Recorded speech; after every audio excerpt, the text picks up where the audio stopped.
Hi guys, welcome to I dream. నేను మీ Chanakya. Robotic surgeries అనేది కూడా మనం చాలా వరకు వింటూ ఉంటాం. అసలు రోబోటిక్ సర్జరీస్ అది కూడా ఆర్థోపెడిక్ విషయాలలో ఎలా ఉంటుంది, నీ రీప్లేస్మెంట్ సర్జరీస్ అని కూడా అది కూడా రోబోట్తో మరి చేస్తూ ఉంటారు. మరి ఇలా చేయడం వల్ల వీటి వల్ల కాస్ట్ ఎలా ఉంటుంది అండ్ వీటి మీద ఉన్న మన అపోహలన్నీ తొలగించడానికి మరి మంచి మంచి సలహాలు ఇవ్వడానికి ఇక్కడ మనతో పాటు కూడా డాక్టర్ కేజే రెడ్డి గారు ఉన్నారు. మరి ఆయనే అడిగి తెలుసుకుందాం. Hi sir. Hello sir, robotic surgeries యూజువల్గా మెడికల్లో ఈ రీసెంట్ టైమ్స్లలో లాస్ట్ 10 years నుంచి రోబోటిక్ సర్జరీస్ అనేది కూడా బాగా వింటున్నాం. అవును, మెయిన్గా నీ రీప్లేస్మెంట్ సర్జరీస్ కానీ ఎక్కువగా రోబోటిక్ టెక్నాలజీతో చేస్తున్నారంటున్నారు. అంటే అది చేసుకోవడం వల్ల కాంప్లికేషన్స్ ఏమన్నా వస్తాయా అంటే బోల్డ్ అని అపోహలు అనేది కూడా ప్రతి ఒక్కరిలో ఉన్నాయన్నమాట. అవును, అవును. ఎందుకు ఇలా వస్తూ ఉంటాయి అపోహలను కానీ ఎందుకు అలా? అవును, రోబోటిక్ సర్జరీ అంటే ఫస్ట్ క్వశ్చన్ ఏమడుగుతారంటే పేషెంట్, సార్ మీరు ఉంటారా రోబో పక్కన, రోబోని చేస్తుందా అని. ఈవెన్ నాకు కూడా డౌట్ ఉంది సార్ అది. సో రోబోటిక్ సర్జరీ అంటే రోబోటిక్ ఆర్మ్ యూజ్ చేస్తాం. అంటే మా చేతిలో ఇన్స్ట్రుమెంట్స్ పట్టుకునే బదులుగా రోబోటిక్ ఆర్మ్ యూజ్ చేస్తాము. కానీ చేసేది మేమే. రోబోటిక్ ఆర్మ్ పట్టుకొని ఆపరేషన్ చేసేది మేము. ఓకే. ఎందుకు రోబోటిక్ ఆర్మ్ అడ్వాంటేజ్ ఏంటంటే క్యాన్సర్ సర్జరీస్లో చాలా పాపులర్ రోబోటిక్. ఎందుకంటే ఒకే పొజిషన్లో ఒక పార్ట్ని పట్టుకోవాలంటే, మన అసిస్టెంట్ పట్టుకోవాలంటే ఓ 10 minutes, హాఫ్ అన్ అవర్ తర్వాత ఏమవుతుంది, ఫటిగ్ వస్తుంది, కదులుతూ ఉంటుంది. మేజర్ బ్లడ్ వెసల్స్ ఉన్నప్పుడు కొంచెం కదిలిన కూడా మనం సిజర్స్తో కట్ చేస్తుంటే డ్యామేజ్ అవుతాయి. అందుకని క్యాన్సర్ సర్జరీలో, ప్రోస్టేటిక్ సర్జరీలో రోబోటిక్ సర్జరీ అనేది చాలా పాపులర్. కానీ ఆర్థోపెడిక్స్లో మీరు అన్నట్టు 5-6 years నుంచి ఈ రోబోటిక్ సర్జరీ పాపులర్ అవుతుంది. ఎందుకు యూస్ఫుల్ అంటే, మేము రోబోతో ఏమి చేస్తాము యాక్చువల్గా నీ రీప్లేస్మెంట్లో అంటే, ఫస్ట్ మనం ఒక సిటీ స్కాన్ తీస్తాము. ఎవరికైతే ఆర్థరైటిస్ ఉంది, అరిగిపోయిన కీళ్ళు అంటే సిటీ స్కాన్ తీసేసి దాంట్లో ఎంత అరిగిపోయింది, నార్మల్ జాయింట్ ఇలా ఉంటుంది కదా, అరిగిపోయింది ఇలా ఉంటుంది. సో సిటీ స్కాన్ తీసేసి ఎంత అరిగిపోయింది, నీ రీప్లేస్మెంట్ అంటే నీ జాయింట్ మొత్తం కట్ చేసి కొత్త నీ పెట్టడం అని కాదు. నీ రీప్లేస్మెంట్ అంటే అరిగిపోయిన దాన్ని సర్ఫేస్ రీప్లేస్మెంట్, క్యాప్ తొలగించడం. చాలా మంది ఏమనుకుంటారంటే నీ రీప్లేస్మెంట్ అనేటప్పటికీ మీరు అన్నట్టు ఆ కట్ చేసి సో అక్కడ మొత్తం స్టీల్ కానీ అలా ఫిక్స్ చేస్తారు. అలా ఉండదు. నీ రీప్లేస్మెంట్ అంటే ఓన్లీ సర్ఫేస్ రీప్లేస్మెంట్ చేస్తాం. అంటే దాన్ని షేప్గా పెట్టి ఎంత అరిగిపోయిందో అరిగిపోయిన దాన్ని రిప్లేస్ చేస్తాం, అంతే. That's knee replacement. అందుకని వీటిని ఏమంటామంటే సర్ఫేస్ రీప్లేస్మెంట్. సో ఈ CT scan, robo CT scan ఏం చేస్తుందంటే మనము ఎంత అరిగిపోయిందని మెజర్ చేస్తూ ఉంటుంది. అండ్ ఈ నీ జాయింట్స్ కూడా ప్రతి ఒక్కరి joint is different. Every one joint is different size and shape.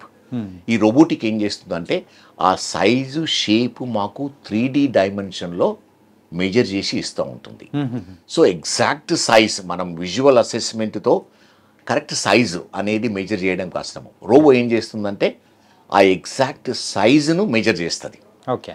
దానివల్ల ఏం అడ్వాంటేజ్ అంటే ప్రాబబ్లీ ఆ ప్రాపర్ సైజు మనకు దొరకపోవచ్చు. ఎందుకంటే ఒక మిల్లీమీటర్ 2 mm సైజెస్తో ఒక నీ రీప్లేస్మెంట్ చేయాలంటే మాకు నియర్లీ 500 జాయింట్ సెల్ఫ్లో ఉండాలి. ఓకే. ఒక్కటి యూజ్ చేయాలంటే. కానీ రోబోతో అడ్వాంటేజ్ ఏంటంటే మనం ఒకవేళ ఇన్ బిట్వీన్ సైజెస్ వచ్చింది, ఆ రోబో ఏం చేస్తుందంటే ఎగ్జాక్ట్ సైజుకు కొంచెం ఎక్స్ట్రా బోన్ తీసేస్తుంది ఆర్ కొంచెం బోన్ ఉంచుతుంది. సో దానివల్ల ఏమవుతుందంటే మన న్యాచురల్ని ఎలా ఉందో అలా నేటివ్ నీ రెస్టరేషన్కు పాసిబుల్ అవుతుంది రోబో. ఓకే. తర్వాత ప్రిసిషన్ అనేది చాలా ఇంపార్టెంట్ నీ రీప్లేస్మెంట్లో. రోబో ఎలా ఉంటుందంటే మన ఒరిజినల్ నీ పొజిషన్ ఎలా ఉందో అలా పెట్టడానికి మనకు హెల్ప్ చేస్తూ ఉంటుంది. అండ్ రోబోటిక్ సా అని యూజ్ చేస్తాము. కట్ చేసేటప్పుడు మనము హ్యాండ్తో సా యూజ్ చేస్తే ఏమవుతుంటే కొంచెం షేక్ అయినా కూడా ఆ డైమెన్షన్స్ అనేది చేంజ్ అయిపోతుంది. రోబోటిక్ వల్ల ఎలా అంటే ఆ ఇన్ బిట్వీన్ సైజెస్ కూడా ఈ విధంగా, అంటే క్లోజెస్ట్ ఒకవేళ ఎక్కువ పని చేస్తే ఏ క్లోజెస్ట్ సైజుకు వస్తుందో అది కట్ చేసి పెడతాం. తర్వాత ఏమవుతుందంటే రోబోటిక్ బిగ్గెస్ట్ అడ్వాంటేజ్ ఏంటిదంటే మనము నీ రీప్లేస్మెంట్ చేయాలంటే కట్ చేయవలసి ఉంటుంది ఎక్కువ, లోపల చూడాలంటే పూర్తి కట్ చేసి చూడవలసి ఉంటుంది. రోబో ఏం చేస్తుంది, మనం చిన్న కట్ ఇచ్చేసేసి రోబోటిక్ ప్రోబ్ పెట్టి లోపల చూస్తాం. మనకు డైరెక్ట్ మానిటర్లో తెలుస్తూ ఉంది ఎక్కడ ఏమనేది. కట్ చేసేది under direct vision. Okay. So తక్కువ ఇన్సిషన్ ఇస్తాము, తక్కువ టిష్యూస్ను రిలీజ్ చేస్తాము. చాలా వరకు బోను ఎలా అంటే దాన్ని బోన్ కట్ చేసేసి నీ అమరుస్తాం. దీనివల్ల ఏమవుతుందంటే తక్కువ పెయిన్ ఉంటుంది, ఫాస్ట్గా రికవర్ అవుతారు. మసిల్స్ సాఫ్ట్ టిష్యూ తక్కువ కట్ చేయడం వల్ల ఏముందంటే నొప్పి తక్కువ ఉంటుంది, రికవరీ ఫాస్ట్గా అవుతుంది. ఓకే. దానివల్ల ఏమవుతుందంటే తొందరగా సేమ్ డే నడిపించగలుగుతాము, నెక్స్ట్ డే డిశ్చార్జ్ చేయగలుగుతాము రోబోటిక్ టెక్నాలజీ. ఇంకొకటి రోబోటిక్ అడ్వాంటేజ్ ఏంటంటే మనము ప్లాన్ చేస్తాము, ఎగ్జిక్యూషన్ అంటాము. ఎగ్జిక్యూషన్ చేస్తున్నది మనము కరెక్టా కాదా కన్వెన్షన్లో. ఈ రోబోటిక్ ఏంటంటే రోబో చేస్తున్నప్పుడు మనకు మానిటర్లో మన ఫీడ్బ్యాక్ ఉంటుంది, హాప్టిక్ ఫీడ్బ్యాక్. ఓకే, మనం 1 మిల్లీమీటర్ కట్ చేయాలనుకున్నాము, అది 1 మిల్లీమీటరా తక్కువ ఉందా ఎక్కువ ఉందా ఇమీడియట్గా మనకు రీడింగ్ వస్తుంది. Okay, because all artificial intelligence. ఈ నీ జాయింట్ కంప్లీట్గా కంప్యూటర్లో కనిపించేస్తుంది. మనం ఎక్కడ కట్ చేసేది, ఎంత కట్ చేస్తుంది, ఫీడ్బ్యాక్ వస్తుంది. ఇనీషియల్ రోబోస్ ఎలా అంటే ఈ ఫీడ్బ్యాక్ అనేది ఉండేది కాదు, దాన్నే హాప్టిక్ ఫీడ్బ్యాక్ అంటాము. మనము కరెక్ట్ చేస్తున్నామా లేదా, మేజర్ వెసల్స్ కానీ నర్వ్స్ కానీ దాని దగ్గర వెళ్ళినామా లేదా, అక్కడ వెళ్ళే వరకు రోబో ఆటోమేటిక్గా ఆగిపోతుంది. సో ఒక సేఫ్ జోన్ అని క్రియేట్ చేసి ఆ విత్ ఇన్ సేఫ్ జోన్లోనే మనము ఈ రోబోతో ఆపరేషన్ చేస్తాము. సేఫ్టీ అనేది ప్రైమరీగా ఉంటుంది, రోబోలో సేఫ్టీ అనేది ఇంక్రీజ్ అవుతుంది. అండ్ ఇంకోటి ఏంటంటే, సో రోబోటిక్ టెక్నాలజీ ద్వారా సో ఫాస్ట్గా రికవర్ అవుతున్నారు, అంతా బాగానే ఉంది. కాకపోతే ఆ కాస్ట్ గురించి కూడా కొంతమంది వరీ అవుతూ ఉంటారు, అది ఎంత అవుతుంది ఏంటి అని చెప్పచ్చు. ఈ రోజు రేపుల్లో ప్రతి ఆపరేషన్ నీ రీప్లేస్మెంట్ ఎక్స్పెన్సివ్. కానీ ఎలా అంటే ఈ నీ రీప్లేస్మెంట్ అనేది లైఫ్ టైం. ఇప్పుడు ఒకవేళ 55-60 ఇయర్స్లో చేస్తే 30 ఇయర్స్ ఉంటుంది, అంటే జనరల్లీ వాళ్ళ లైఫ్ టైం లాస్ట్ అవుతుంది. అందుకని ఈ రోబోటిక్ టెక్నాలజీలో కాస్ట్ ఉంటుంది. మిగతా వాటికంటే ప్రాబబుల్లీ ఒక అరౌండ్ 80,000 ఎక్కువ అవుతుంది రోబోటిక్ టెక్నాలజీ వల్ల. ఎందుకంటే ఈ రోబోటిక్ టెక్నాలజీ ఏంటంటే సాఫ్ట్వేర్కు కంపెనీ వాళ్ళు చార్జ్ చేస్తారు, రోబోటిక్ యూజ్ చేస్తాము. కొన్ని ఎక్విప్మెంటు సింగిల్ యూజ్ ఉంటాయి, ఆ పేషెంట్కే యూజ్ చేస్తాం. మెజారిటీ ఆఫ్ ద నీ రీప్లేస్మెంట్స్లో ఈరోజు రేపులో ఎలా అంటే కంప్లీట్గా డిస్పోజబుల్స్ ఉంటాయి.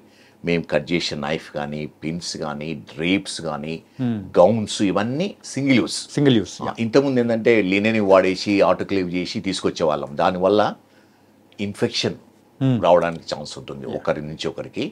అండ్ నీ రీప్లేస్మెంట్లో ప్రతి surgeon nightmare or complication is infection. ఆ ఇన్ఫెక్షన్ ప్రివెంట్ చేయడానికి చాలా చేస్తుంటాము. సో ఈ విధంగానే అన్ని సింగిల్ యూస్. సో రోబోటిక్లో కూడా దాని కవరు కొన్ని ఉంటాయి, ఇన్స్ట్రుమెంట్స్ కట్ చేసే బర్ కానీ సింగిల్ యూస్ చేసిన తర్వాత పడేస్తాము. దాని నుంచి కాస్ట్ అనేది ఇది ఎవరైతే అఫోర్డబుల్ ఉన్నారో వాళ్ళకే చేయగలుగుతాం. కాకపోతే నార్మల్ అంటే హ్యూమన్ చేసేదాంతో కంపేర్ చేసుకుంటే కొంచెం ఎక్స్పెన్సివ్ అయినా కానీ రికవరీ అనేది ఫాస్ట్గా ఉంటుంది. తర్వాత ప్రిసిషన్ వల్ల నీ రీప్లేస్మెంట్ ప్రిసైజ్గా ఉండడం వల్ల ప్రాబబ్లీ దాని లైఫ్ స్పాన్ కూడా ఎక్కువ ఉండడానికి ఉంటుంది. సో ఈ రోజు రేపుల్లో కొంచెం యంగ్ ఏజ్లోనే ఆర్థరైటిస్ వస్తుంది. సో కొన్ని డిఫార్మిటీస్ వల్ల ఆర్థరైటిస్ ఉంటుంది. ఎవరికైతే నీ చాలా బెండ్ అయ్యి చాలా డిఫార్మిటీస్ ఉన్నావో, యంగ్ వయసు కొంచెం తక్కువ ఉన్న వాళ్ళకు ప్రాబబ్లీ ఇది వెరీ అప్రాప్రియేట్. ఎందుకంటే దాని లైఫ్ ప్రాబబ్లీ ఎక్కువ ఉండడానికి ఛాన్స్ ఉంది. అండ్ జెనెటిక్స్ పరంగా కూడా ఈ ఆర్థరైటిస్ వచ్చే అవకాశాలు ఏమైనా ఉంటాయి అనుకోవచ్చా? అంటే ఇంతవరకు ఆర్థరైటిస్ అనేది వెరీ పజిల్డ్ కండిషన్. ఎందుకంటే ఎందుకు వస్తుంది, ఎవరిలో వస్తుందో ఇంతవరకు అనుకోలేదు, చాలా రీసెర్చ్ చేశారు. కానీ ఒక పర్టికులర్ జీన్ అనేది లేదు, ఐసోలేట్ చేయలేదు జీన్ అనేది. కానీ కొన్ని ఫ్యామిలీస్లో గ్రాండ్ పేరెంట్స్కు గ్రేట్ గ్రాండ్ పేరెంట్స్ ఉన్న ఫ్యామిలీస్లో ఈ ఆస్టియో ఆర్థరైటిస్ అనే ఇన్సిడెన్స్ ఎక్కువ ఉంటుంది. కానీ జీన్ అనేది ఐసోలేట్ చేయలేదు. ఇది ఆర్థరైటిస్ అనేది ఎలా మొదలవుతుందో తెలియదు, కానీ జనరల్ ఏమవుతుంది, మనం డే టు డే యాక్టివిటీస్ వల్ల ఈ సర్ఫేస్ అనేది డ్యామేజ్ అవుతుంది. రన్నింగ్, జంపింగ్, రొటీన్ యాక్టివిటీస్ వల్ల ఇలా కొంతపాటు నార్మల్ పర్సన్స్ ఎవరికైతే ఆర్థరైటిస్ ప్రీడిస్పోజిషన్ లేదో ఈ పార్ట్ ఇమ్మీడియట్గా రిపేర్ అవుతుంది వాళ్ళను. ఈ ఆర్థరైటిస్కి ఎవరికి ఉందో అది రిపేర్ కాదు, దాన్ని ఏమన్నామంటే failure of repair mechanism. Arthritis is a result of failure of this repair mechanism. ఇది ఈ విధంగా ఫెయిల్ అయిపోయి మొత్తం కంప్లీట్గా డ్యామేజ్ అవుతుంది. ఎందుకు ఫెయిల్ అవుతుంది అనేది ఎవరికి అనుకోలేదు ఇంకా. యూజువల్గా అయితే ఆర్థరైటిస్ ఉందని తెలిసింది అనుకోండి, సో వచ్చే సిమ్టమ్స్ ఎలా ఉంటాయి అనుకోవచ్చు సార్? ఆర్థరైటిస్ ఉన్నప్పుడు అంటే ఆర్థరైటిస్లో ఆస్టియో ఆర్థరైటిస్ అనేది కామన్. ఆస్టియో ఆర్థరైటిస్ ఎలా అంటే జనరల్లీ ఏజ్ ఆఫ్టర్ ఇంతకుముందు 50-60 ఇయర్స్ తర్వాత వచ్చేది, ఇప్పుడు 40 ఇయర్స్లోకే వస్తుంది. ఫస్ట్ సిమ్టమ్ ఏంటంటే పెయిన్. పెయిన్ ఎప్పుడు వస్తుంది? ఇనీషియల్ ఆర్థరైటిస్లో మెట్లు ఎక్కడ దిగడలో పెయిన్ వస్తుంది, కింద కూర్చొని లేచినప్పుడు పెయిన్ వస్తుంది, కొన్ని రోజుల తర్వాత కొంచెం నడిస్తే నొప్పి వస్తుంటుంది. ఇంకా కొంత సివియర్గా ఉంటే రెస్ట్ పెయిన్ అంటాము. నైట్ పెయిన్ అంటే నైట్ టైము నిద్రలో నొప్పి వల్ల డిస్టర్బ్ అయ్యి స్లీప్ డిస్టర్బ్ అవుతుంది. ఓకే, అంటే అంటే ఏ పనులు చేయకపోయినా కానీ నైట్ పూట వచ్చేస్తుంది సివియర్ ఉన్నప్పుడు. ఓకే, సివియర్గా ఉన్నప్పుడు ఎందుకంటే డే టైము ఇది మసిల్ చేంజ్ చేస్తాయి, 2 జాయింట్స్ను టైట్గా పెట్టేస్తుంది. నైట్ టైం మసిల్స్ రిలాక్స్ అయ్యి ఈ రఫ్ సర్ఫేస్ అనేది రబ్ కావడం వల్ల నొప్పి వచ్చేసేసి నిద్ర మెలకు వస్తుంది. Okay okay, it was nice sir. ఏంటంటే ఆ సిమ్టమ్స్ ఎలా కనుక్కునే దానికి కూడా చాలా మందికి కూడా కొన్ని అపోహలు అనేది ఉంటాయి.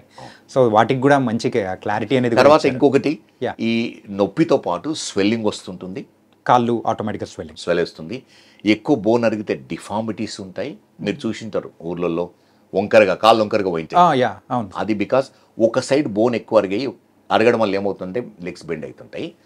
తర్వాత ఏమవుతుందంటే సౌండ్ వస్తుంటుంది. ఏది నడిచేటప్పుడు క్రెపిటస్ అంటాం, గిరిగిరాన్ని వినిపిస్తుంది, మూవ్ చేస్తుంటే సౌండ్ వస్తుంది, రఫ్ సర్ఫేస్ ఓకే మూవ్ కావడం వల్ల, దాన్ని క్రెపిటస్ అంటాము. సో ఈ విధంగా పెయిన్, స్వెల్లింగ్, క్రెపిటస్, ఈ మెట్లు ఎక్కడం దిగడం ఇబ్బంది కావడము, ఇంకొకసారి కొంచెం అయినప్పుడు నడుస్తూ బ్యాలెన్స్ అవుట్ అవుతుంది. ఓకే, లిగమెంట్ డ్యామేజ్ అవ్వడం వల్ల. ఇంకోసారి చిన్న బోన్ పీసెస్ లోపు ఉండడం వల్ల లాకింగ్ అంటాం, ఒకే పొజిషన్లో లాక్ అయిపోతుంటుంది. ఓకే, కూడా ఉండదు.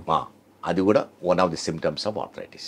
Okay, nice sir. ఏంటంటే ఆర్థరైటిస్ గురించి, అలాగే రోబోటిక్ సర్జరీ అనేది ఎలా ఉంటుంది అనే దాని గురించి కూడా చాలా చక్కగా వివరాలు అనేది కూడా మా ప్రేక్షకులకు చెప్పారు. It was very very nice sir. So thank you so much. Thank you, pleasure. So guys, మరి అయితే మన డాక్టర్ కేజే రెడ్డి గారు చెప్పినట్టు, సో రోబోటిక్ సర్జరీ అయితే కొంచెం ఎక్స్పెన్సివ్ అవచ్చు, కానీ మంచి రిజల్ట్స్ అయితే రోబోటిక్ సర్జరీ ద్వారా కూడా మనం తెచ్చుకోవచ్చు అని కూడా చెప్పారు. అండ్ ఆర్థరైటిస్ ఉన్న వాళ్ళకు మరి ఎలాంటి సిమ్టమ్స్ ఉంటాయి అనేది కూడా మీలో ఏమన్నా ఉంటే సో వెంటనే డాక్టర్ దగ్గర కూడా చూపించుకోండి. మరో ఇంటర్వ్యూతో మళ్ళీ కలుద్దాం. అంతవరకు take care. This is your Chanakya.